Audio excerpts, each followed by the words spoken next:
오늘 본문 바로 앞장인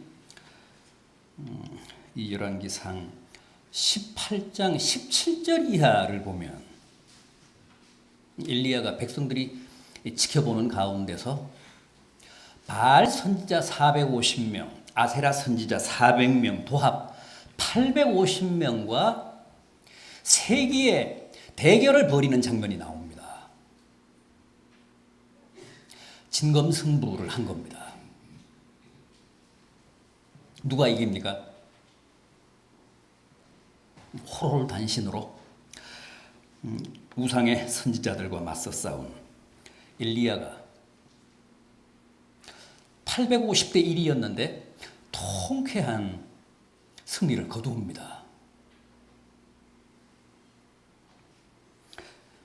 그러자 엘리야가 어떻게 했습니까?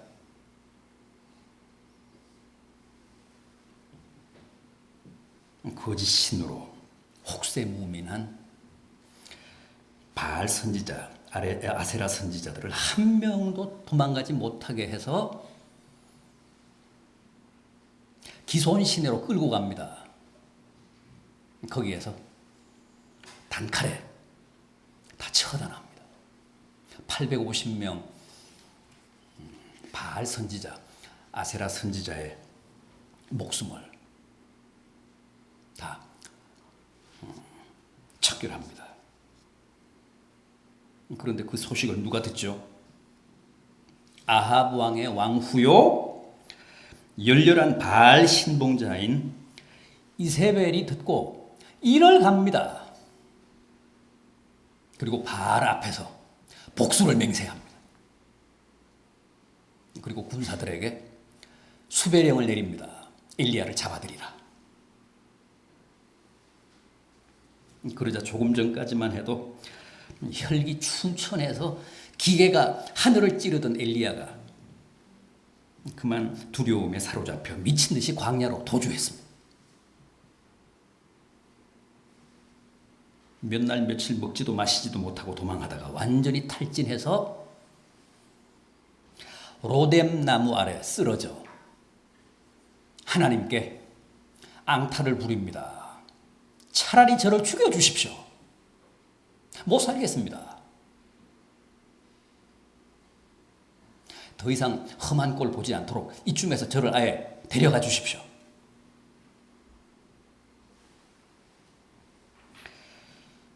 그때 하나님이 사자를 보내셔서 물과 떡을 주시며 위로하시고 격려하시며 기운을 차리게 하십니다. 그리고 어느 정도 회복이 되니까 하나님의 산인 호렙으로 이 엘리야를 인도하십니다. 오늘 본문은 바로 여호와의 산인 그 호렙에서 엘리야가 본 신비 체험입니다.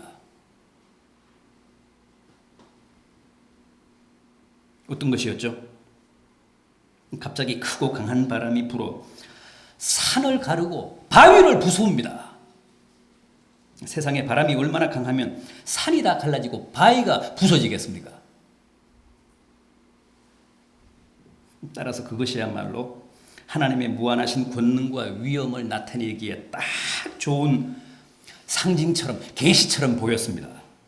그런데 놀랍게도 거기에는 하나님이 계시지 않았다는 거죠. 다음에는 천지가 흔들리면서 땅이 입을 쩍 벌리는 지진이 발생했습니다. 그런데 그 지진 가운데도 하나님은 계시지 않았습니다. 다음은 뭡니까? 모든 것을 순식간에 삼키는 불이 나타났습니다. 그런데 불 가운데서도 역시 하나님의 모습은 보이지 않았습니다.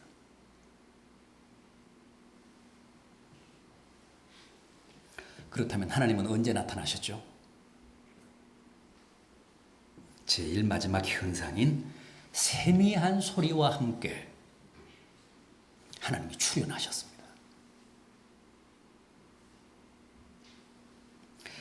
여러분, 하나님의 역사는 언제나 그렇습니다.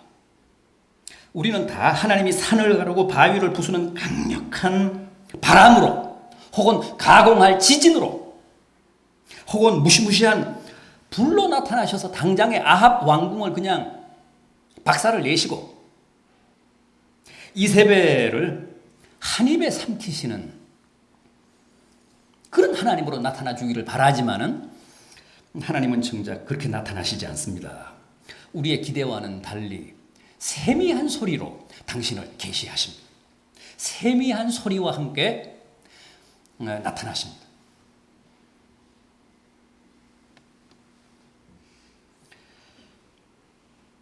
사실 누가 잘못을 하거나 죄를 지으면 당장 강한 바람이나 지진이나 불로 심판하신다면 감히 누구도 죄 짓고 살지 않겠죠. 또 이 세상에는 아마 하나님 안 믿는 사람이 아무도 없을 겁니다. 잘못을 범하거나 죄를 지으면 당장에 하나님이 벼락을 쳐보십시오. 어떤 사람이 하나님을 안 믿겠습니까? 우리는 또 다 하나님이 그렇게 해주시기를 기대합니다.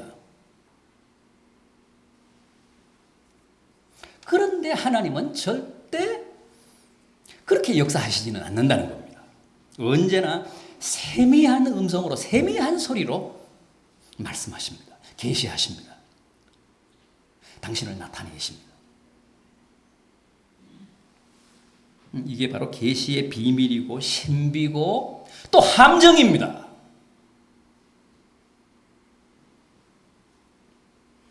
이게 바로 믿는 사람들이 형편없이 사는 이유고 세상에 안 믿는 사람들이 방자한 이유입니다.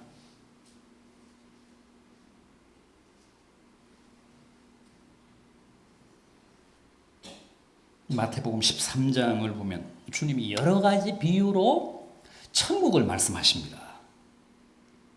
거기 보면 천국이 얼마나 하찮은 모습으로 얼마나 우습고도 허약한 모습으로 우리 곁에 와 있는지를 잘 밝히고 있습니다. 먼저 씨 뿌리는 비유 보십시오. 마태복음 13장에 나오는 씨 뿌리는 비유. 아무나 천국 말씀을 듣고 깨닫지 못할 때는 악한 자가 와서 그 마음에 뿌려진 것을 빼앗나니 그랬습니다. 얼마나 놀라운 일입니까? 그게 분명 천국 말씀인데도 감히 사탄이 와서 빼앗아 갈 수도 있다고 합니다.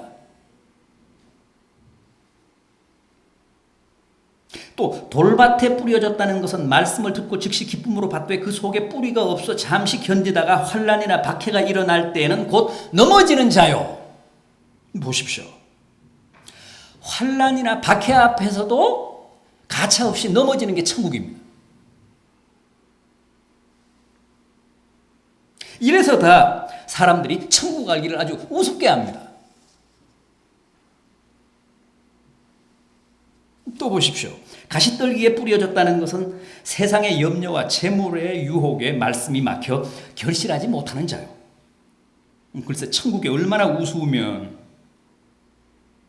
사람들이 세상 염려나 돈 몇 푼 더 버는 문제로 천국을 포기할 수도 있다고 생각하겠습니까?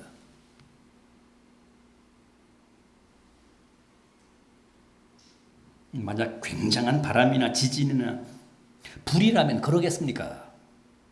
세미한 소리이기 때문에 다 그렇게 실패하는 거로. 만만하거든요. 우습거든요.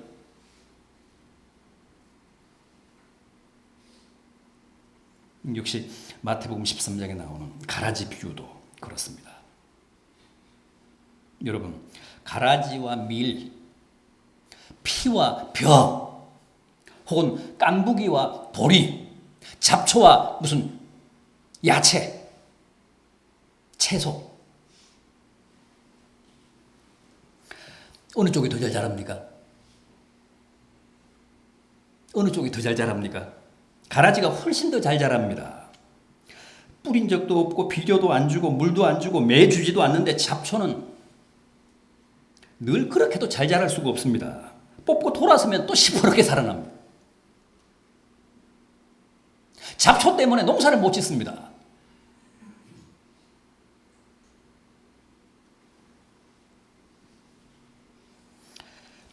논에서 피 뽑기 해보셨습니까? 전에는 많이 했잖아요. 학생들도 피 뽑기에 동원되고 군인들도 피 뽑기에 동원되고 그럽니다. 논에서 피 뽑기 할 때 어떤 것이 피고 어떤 것이 변지 고민할 필요가 있습니까? 없습니까? 절대 없습니다.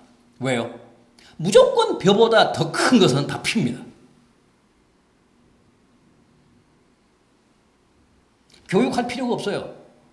무조건 논에 몰아넣기만 하면 다 피를 뽑습니다.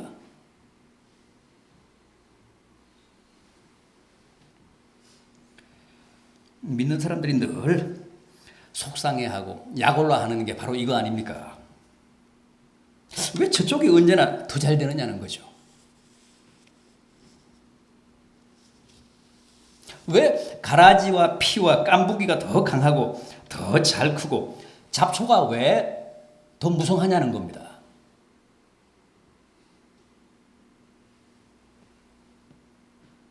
알곡이 더 강해서 나보란 듯이 잘 자라야 하는데 그래야 하나님께도 영광이 되고 신자의 체면도 서고 전도에도 도움이 되고 잡초들의 코도 납작하게 만들 텐데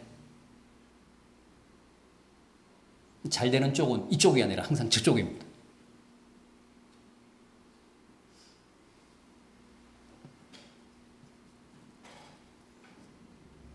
알곡이 항상 열쇠입니다. 가라지나 피나 잡초가 훨씬 더 강하고 성합니다. 얼마나 약오릅니까?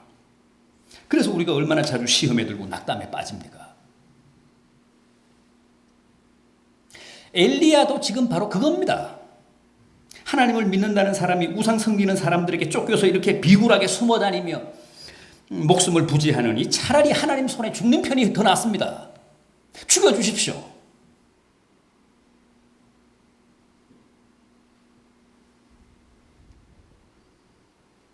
하박국 선지자도 그렇게 항의했잖아요. 하나님이 정말 계시고 의로우신 심판자시라면 어째서 인간사에 이렇게 말도 안 되는 모순이 있을 수 있습니까? 왜 악한 자가 더 잘 됩니까? 왜 의로운 자가 더 못 삽니까?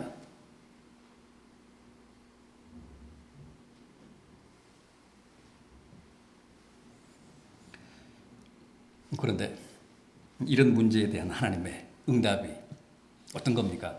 하나님이 뭐라고 답을 주셨습니까?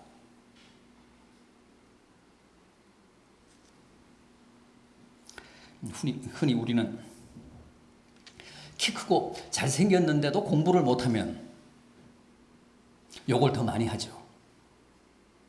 차라리 키나 크지 말지, 잘생기지나 말지. 그런데 하나님은 그렇게 말씀하시지 않습니다. 하나님은 뭐라고 하실까요? 공부도 못하는데 얼굴이라도 이뻐야지. 공부도 못하는데 키라도 커야지. 그게 하나님의 답입니다. 하나님은 그렇게 말씀하십니다.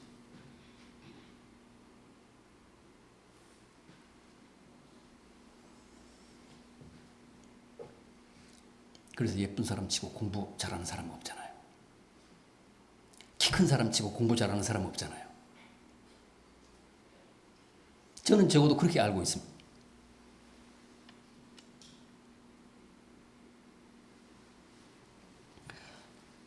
저처럼 키 작은 사람이 공부마저도 못했다면 어떻게 됐을까요?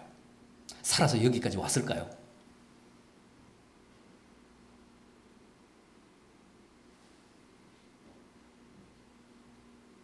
정말 하나님은 무섭도록 공평하신 분이십니다.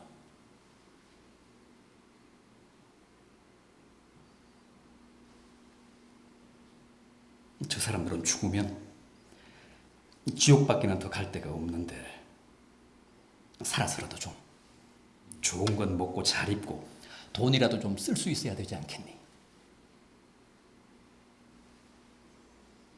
여기서도 고생하고 거기 가서도 고생하면 얼마나 불쌍하냐.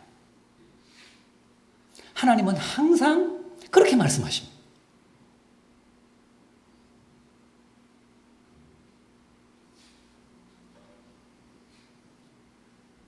그게 바로 악한 사람들이 세상을 휘젓고 다니는 이유입니다. 가라지가 훨씬 더 웃자라는 이유입니다.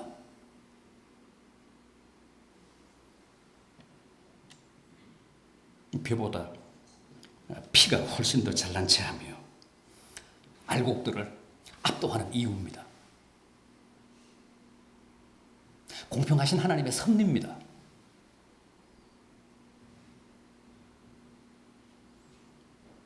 여러분, 부하고 강한 가라지를 너무 부러워하지 마십시오. 아무리 그래봐야 가라지는 이미 그 운명이 결정이 되어 있습니다. 주님이 뭐라고 하셨습니까?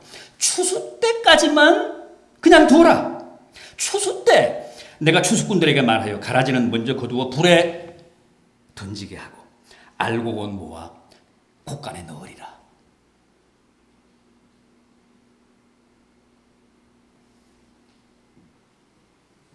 지금은 비록 더 강하고 더 부하고 더 성하고 더 흥해서 알곡들을 조롱하며 천국을 비웃으며 아나무인으로 기고만장하지만 마치 메뚜기가 한철이듯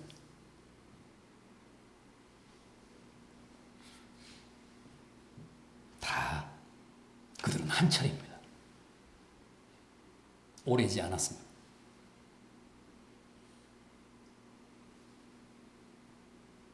오죽 추수 때까지입니다. 그래서 악인들의 영화도 잠깐이고 의인들의 고난도 잠깐이라고 했습니다.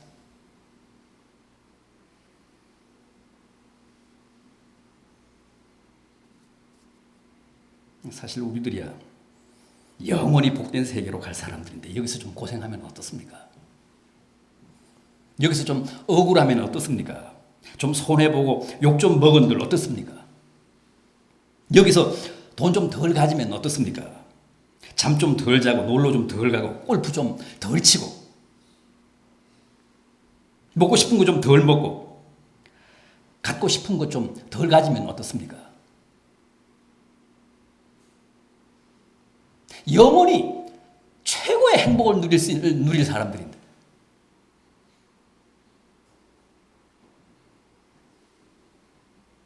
그게 뭐 그리 대수입니까? 우리는 그렇게 생각해야 합니다.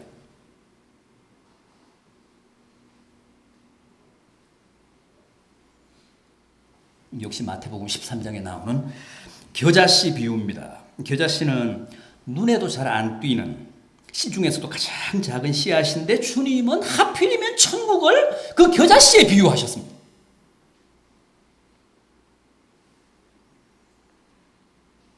물론 나중에는 나무처럼 자라서 새가 거기에 둥지까지 틀 정도로 크지만은 처음에는 눈에 보이지도 않습니다. 먼지 같습니다. 그래서 사람들이 천국의 존재를 모릅니다. 저 작은 씨가 자라서 나무처럼 되리라고는 아무도 상상하지 못합니다. 다 그래서 무시하고 관심을 안 기울입니다. 그러나 그게 얼마나 치명적인 실수입니까?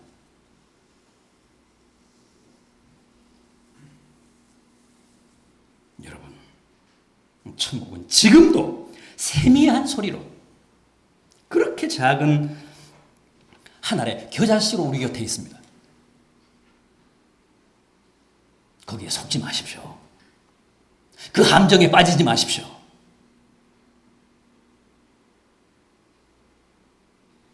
요란할 것 같죠? 대단할 것 같죠? 아니요. 눈에 잘 띄지도 않는 먼지 같은 겨자씨로 우리 앞에 있습니다.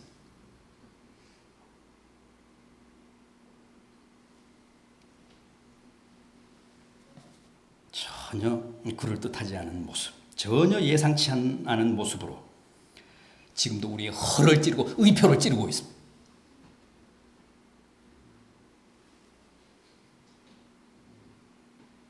마태복음 13장에 나오는 얘기가 또 하나 있습니다. 밭에 감추인 보화 비유입니다. 보화는 보화인데 밭에 묻힌 보화입니다. 우리 옛 시조에도 그런 게 있지 않습니까? 옥에 진흙이 묻었으니 오느니 가느니 다 돌이라 하더라.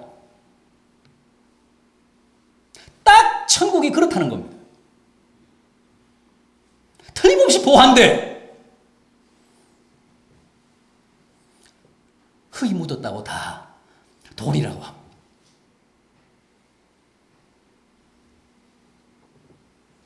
그러나 그게 돌이 아니라 실은 보화라는 사실을 아는 사람은 어떻게 합니까? 당장에 가서 자기의 전 소유를 팔아 그 보화가 묻힌 밭을 산다는 거예요. 그러나 다른 사람들은 그 사람을 뭐라고 합니까? 돌았다고 합니다. 미쳤다고 합니다. 왜 저 척박한 돌짝밭을 자기의 전 재산을 팔아서 사느냐고 합니다. 이해를 못합니다. 그런데 그게 천국이라는 거예요.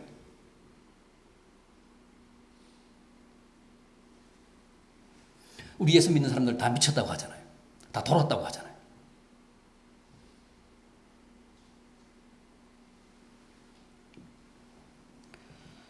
천국은 지금도 그렇게 전혀 천국답지 않은 모습으로, 황당한 모습으로, 초라하고 왜소하고 볼품없는 모습으로 밭에 묻혀 있습니다. 그래서 사람들이 발견하지도 못하고 심지어는 발견한 사람들조차도 그 가치를 제대로 평가하지 못해서 가서 자기 소유를 팔아 그걸 사겠다는 사람은 흔하지 않다는 거예요. 드물다고 합니다.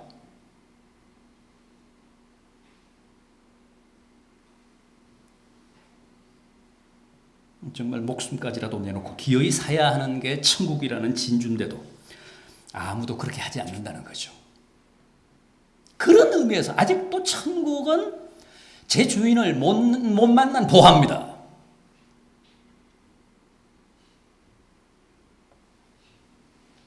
여전히 괄시받고 오해받고 무시당하고 과소평가되는 흙 묻은 진주로, 마늘밭에 묻힌 보화로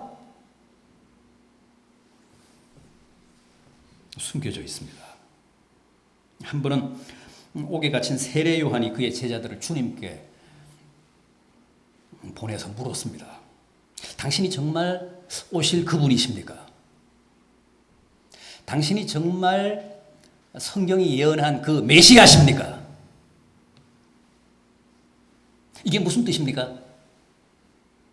주님의 선구자로 왔다는 세례 요한조차도 헷갈렸다는 거죠. 주님이 세례 요한의 기대에도 못 미쳤다는 겁니다.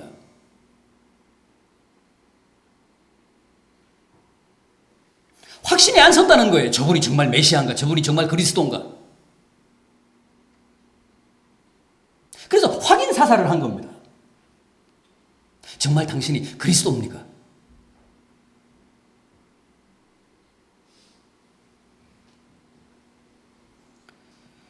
산을 가르는 바람 소리를 기대했는데 잘 들리지도 않는 세미한 소리더라는 거죠.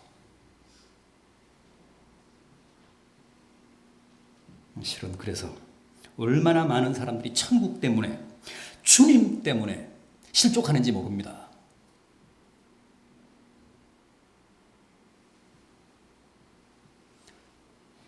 굉장한 걸 기대했는데 그런 기대에 전혀 천국이 부응하지 못한다는 거죠.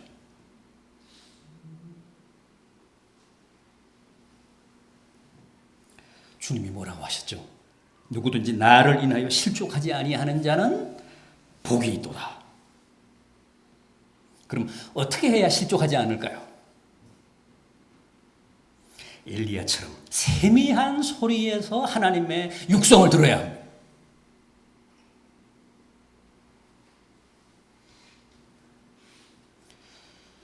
세미한 소리에서 하나님의 음성을 들어야 합니다.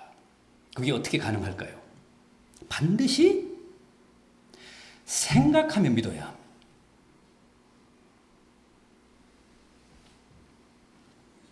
주님은 마태복음 6장 26절 이하에서 공중의 새를 보라, 들의 백합화가 어떻게 자라는지 생각하여 보라 그랬습니다.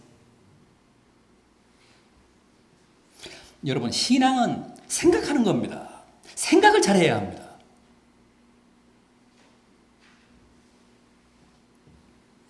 공중의 새 한 마리를 생각하고 오늘 있다가 내일 아궁이에 던져질 들풀 한 포기를 깊이 사색하는 겁니다. 그러면 거기에서 세미한 주님의 음성이 들립니다.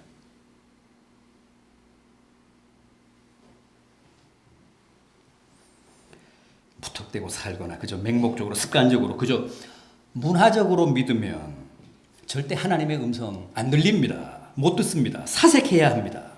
날아가는 새를 생각하고 들의 백합화를 깊이 생각해 봐야 비로소 하나님의 세미한 음성이 들립니다.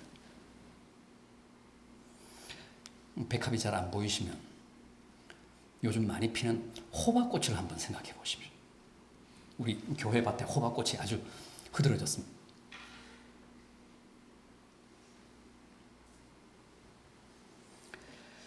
호박꽃 굉장히 예쁩니다. 아주 신비한 꽃입니다. 꽃 자체도 독특하고 예쁘지만은 한국인의 식탁에서 호박 넣고 끓인 된장국 최고잖아요.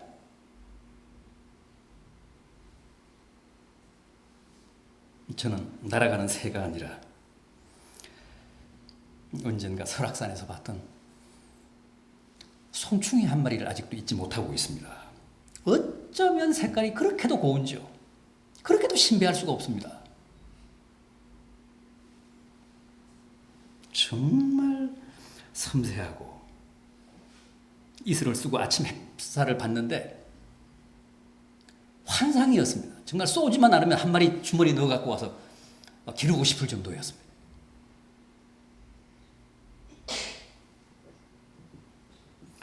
여러분 저 산에 송충이를 생각하십시오. 주말 농장에 호박꽃을 한번 생각해 보십시오. 그러면 하나님이 뭐라고 하십니까?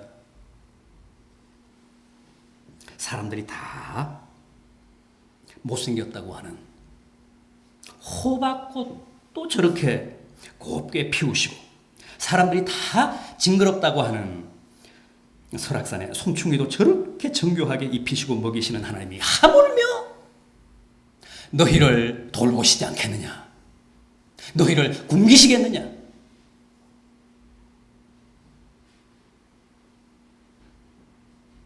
송충이도 하나님이 키우십니다. 거기다가 예쁜 색깔을 채색하십니다.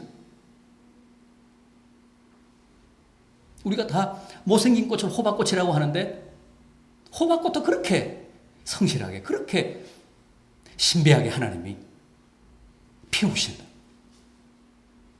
그런데 하물며 당신의 자녀들인 우리를 하나님이 그냥 버려두시겠느냐는 겁니다. 그런 세미한 음성을 거기서 들을 수 있다는 거예요. 들어야 된다는 겁니다.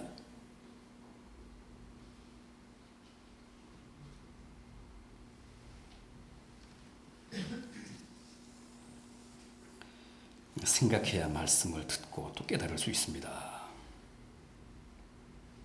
여러분, 그렇다면 우리가 왜 반드시 이 세미한 하나님의 음성을 듣고 그 하나님의 말씀대로 살아야 할까요? 비록 이 세상에 살고 있지만 우리는 다 세상 나라 백성이기 전에 하나님 나라 백성이기 때문에 그렇습니다. 그래서 하나님의 음성을 반드시 들어야 하고 그 하나님의 음성대로 하나님의 말씀대로 살아야 합니다. 저 광화문에 있는 미국 대사관 그거 어느 나라 땅입니까? 대한민국 땅입니까? 미국 땅입니까? 미국 영토입니다. 아니 대한민국 서울에 있는데 왜 미국 영토입니까?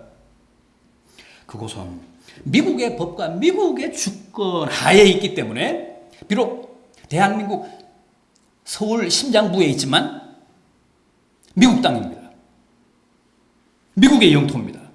그래서 시위대가 무단으로 미 대사관을 영내까지 침입하면 그건 미국의 영토와 주권을 침해한 국제법상의 큰 범죄가 됩니다.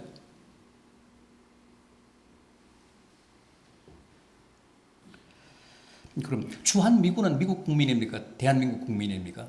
당연히 미국 국민입니다. 대한민국에서 복무하지만 미국 국민입니다. 왜요? 미국 국적, 미국 시민권을 가지고 있기 때문에 그렇습니다. 그래서 그들은 비록 우리나라에 살고 있지만은 미국의 법과 미국의 주권을 따릅니다. 그런데 다름 아닌 오늘 우리들이 바로 그런 존재라는 거예요. 비록 이 세상에 살고 있지만 우리는 다 이 세상에 속한 사람들이 아니고 하나님 나라 백성들입니다. 천국 시민권자들입니다. 여러분들의 가정은 다 주한 천국 대사관입니다.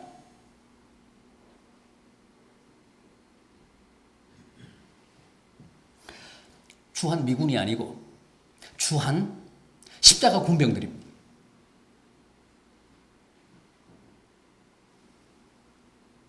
그래서 반드시 하나님 나라의 법과 하나님의 주권을 관철하며 살아야 합니다. 우리가 세미한 주님의 음성을 들어야 할 필연적인 이유가 바로 그겁니다. 하나님 나라 백성이기 때문에. 그렇지 않습니까? 주한미 대사나 무슨 영사나 주한미군들은 다 오바마 대통령의 지시와 명령을 따릅니다. 비록 이 땅에 있지만 미국 군인이고 미국 시민권자들이기 때문에 그렇습니다.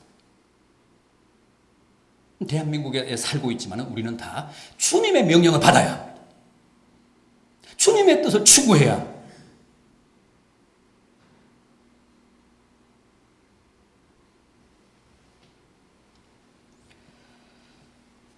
그래야 우리가 명색이 하나님의 자녀들이고 천국 백성들입니다.